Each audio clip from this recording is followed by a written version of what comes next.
இந்த பாவங்களை எல்லாம் செய்தால் அதனுடைய கர்மா வாழ்வில் நம்மை பின்தொடர்ந்து கொண்டே வருமாம். வாழ்வில் நமக்கும் இதே நிலைமையை ஆண்டவன் கொடுப்பான். அதனால் இந்த பாவங்களை தவறியும் உங்கள் வாழ்க்கையில் செய்து விடாதீர்கள்.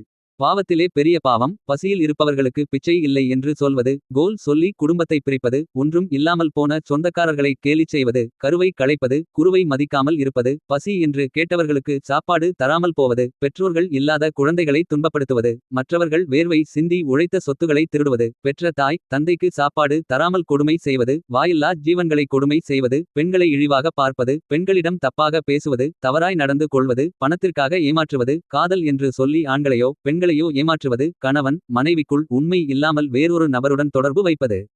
இது போன்ற பாவங்களை முருகப்பெருமான் ஒருபோதும் மன்னிப்பதில்லையாம். உங்களுக்கு முருகப்பெருமான் பிடிக்கும்னா மறக்காமல் லைக் பண்ணுங்க. மேலும் பல அரிய தகவல்களை தெரிந்து கொள்ள எங்கள் சேனலை மறக்காமல் சப்ஸ்கிரைப் செய்யுங்கள். இந்த காணொளி உங்களுக்கு பிடித்திருந்தால் உங்கள் நண்பர்களுடன் பகிருங்கள். அடுத்த காணொளியில் மீண்டும் சந்திப்போம்.